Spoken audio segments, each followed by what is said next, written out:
AP develop అవుతుంది. ఇప్పుడు ఆంధ్రప్రదేశ్ లో జగన్మోహన్ రెడ్డి గారు ఏమంటున్నారంటే సంక్షేమ పథకాలు గట్టిగా ఇచ్చాము, బాగా ప్రజల్లో చేరువైనాయి, 175కు 170 సీట్లు మేమే గెలవబోతున్నామని, యుద్ధానికి సిద్ధం అనే వాగ్దానాలు అయితే డైలాగులు అయితే వదులుతున్నారు. సో నిజంగానే ఏ మేర సాధ్యం అవ్వచ్చు అనుకుంటున్నారు 175? 100% సాధ్యం కాదు. 2014 నుంచి 2019 వరకు చంద్రబాబు గారు కంపెనీలు తీసుకొచ్చారు, చాలా మందికి సబ్సిడీలు అన్ని ఇచ్చారు, అయినా కూడా ఓడిపోయారు. ఏమీ చేయకుండా, ఇన్ఫ్రాస్ట్రక్చర్ డెవలప్ చేయకుండా, రోడ్లు చూసినా ఏది చూసినా ఒక్క కంపెనీ తీసుకురాకుండా ఎలా అతను 175 గెలుస్తాడు అనుకుంటున్నాడు అతనికి తెలియాలి. ఏమో, ఎందుకంటే మేము కొన్ని విషయాలు విన్నాము, ఓటుకి 10,000 ఇచ్చి గెలాలనే ఒక దీనిలో ఉన్నానని చెప్పి అనుకుంటున్నారు. కానీ ప్రజలు చాలా తెలివైన వాళ్ళు, డబ్బులు తీసుకుని అయినా ఈసారి జగన్ గారికి ఓటేయడం అసాధ్యం.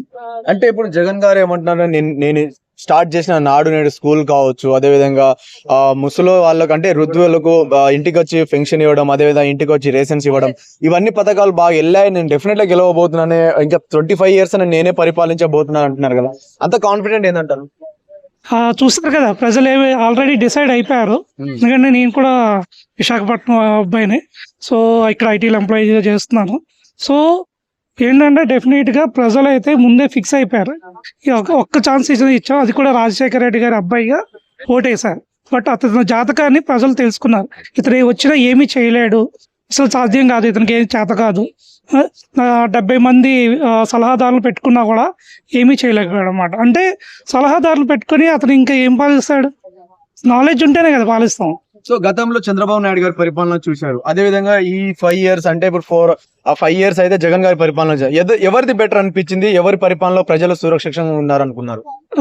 ఆబ్వియస్లీ చంద్రబాబు నాయుడు గారి గవర్నమెంట్ లో శాంతి భద్రతలు 100% పర్ఫెక్ట్ గా ఉంటాయి అన్నమాట. ఒక్క చిన్న కేసులో ఒక వృద్ధుడు ఒక అమ్మాయిని రేప్ చేస్తే 1 dayలో పట్టుకున్నారు, అతను ఉరి తీసుకున్నాడు. ఎందుకంటే అంత సిస్టమ్ అతను చంద్రబాబు నాయుడు డిసిప్లిన్ గానే ఉంటుంది. ఇప్పుడు చూసారు కదా, ప్రతి ఎస్సీల మీద ఎస్టీల మీద దాడులు, బీసీల మీద దాడులు, లేదా ఎవరైనా ప్రశ్నిస్తే దాడి. సో అలాంటి సిచ్యువేషన్లో ప్రజలు అంగీకరించరు.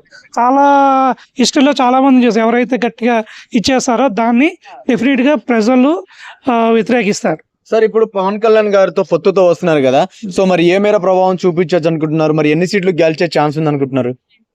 నా ఎక్స్పెక్టేషన్ 120 to 140 వరకు ఉండొచ్చు.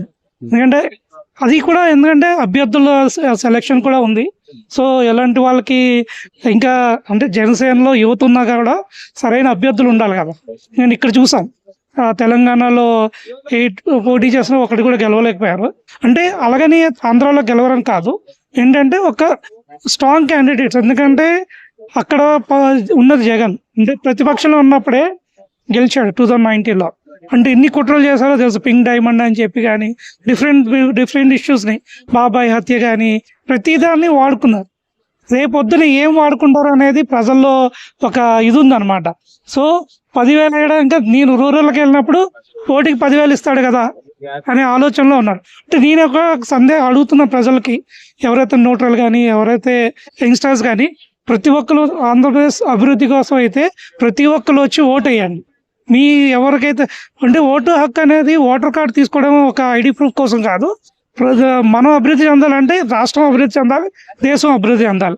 సో మీరు ఎవరికైనా ఓటు వేయండి, కానీ ఓటు అయితే వేయండి. ఎందుకంటే దొంగ ఓట్లు విపరీతంగా మనం ఇప్పుడే చూసాం, 30 లక్షల దొంగ ఓట్లు ఉన్నాయని చెప్పి, అది కూడా అధికారులే సహకరించి ఆ దొంగ ఓట్లు క్రియేట్ చేశారని వస్తుంది. సో ప్రజలు అప్రమత్తంగా ఉండండి, మీ ఓటుని మీరు వేసుకొని మీరు అభివృద్ధి చెందాలనుకుంటే, మీ ఇల్లు అభివృద్ధి చెందాలని, మీరు అభివృద్ధి చెందాలన్నా మీ ఓటు హక్కును వినియోగించుకొని సరైన వాళ్ళకి అభ్యర్థులకు ఓటు వేస్తేనే మనం రాష్ట్రం అభివృద్ధి చెందుతుంది. ఓవరాల్ గా ఒక్క మాటలో ఆంధ్రప్రదేశ్ నెక్స్ట్ సీఎం చంద్రబాబు నాయుడు గారు ఆబ్వియస్లీ, ఎందుకంటే అతని విజన్.